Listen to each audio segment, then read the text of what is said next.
motion on the floor. It is very timely because there is a great urgent need to seek lasting solutions to this, our problem of out-of-school children. I am Honorable Engineer Sam Chinedu Onwuaso. I represent the people of Awka North and South Federal Constituency. I am from Anambra State. Mr. Speaker, I want to quote a print on the 25th of July, 2019, where the Minister of Education then stated that 16 million out-of-school children across the country.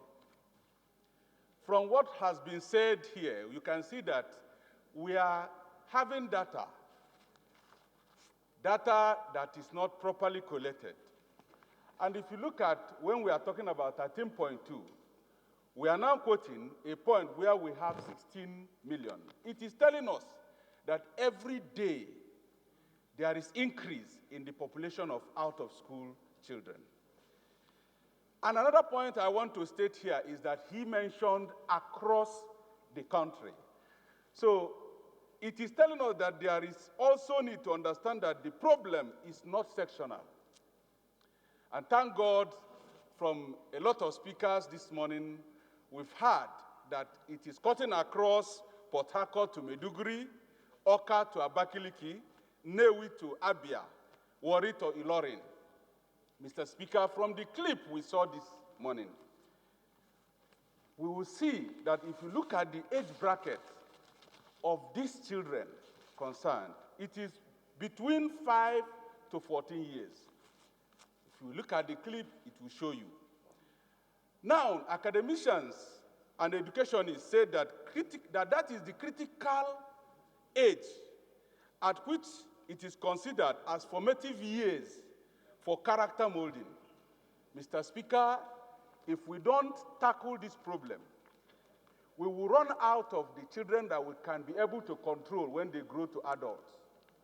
We will run out of children whose characters are not molded to give that is embedded in the pledge of Nigeria.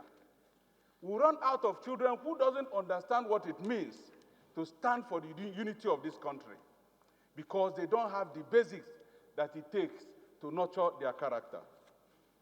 Mr. Speaker, among all other factors that has been stated this morning, I want also to put, just as the Deputy Minority Leader stated, that there is a lot of incompatibility between our educational policies with our culture. Not only our culture, our health facilities.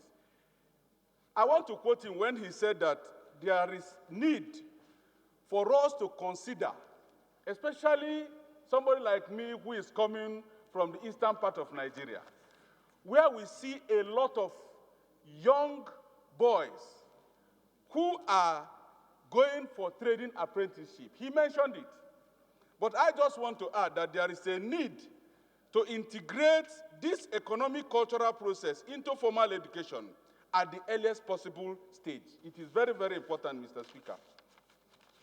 I also want to state that there is still also the incompatibility of our policies within school health provisions. Just like my brother Shehu Kakele said, he mentioned the access to sanitary facilities. Mr. Speaker, if we speak about this problem and we don't mention that our girls are also affected, then we are not touching the right things properly.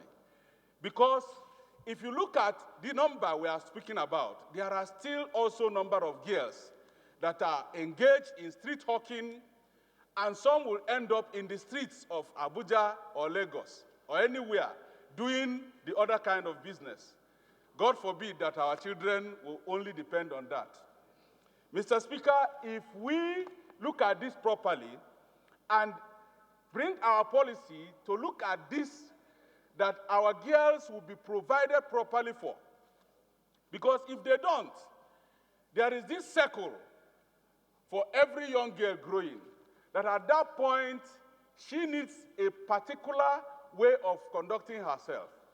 and a situation where she doesn't have the facility it takes within that monthly cycle, Mr. Speaker, it will keep them out of school because it will stigmatize them if they come into the classroom bearing one kind of debt or the other. Mr. Speaker, I want to end my contribution in support of this motion today that adequate sanitary provisions should be made for schools, and also that our education policies must take into cognizance our cultural practices.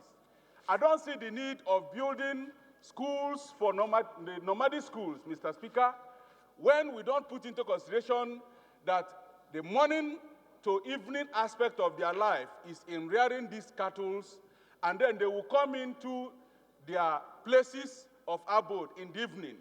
If the school system doesn't tackle that issue of giving them that necessary classroom work within that time of evening, it will be totally useless to them because they must go out to rear their cattle.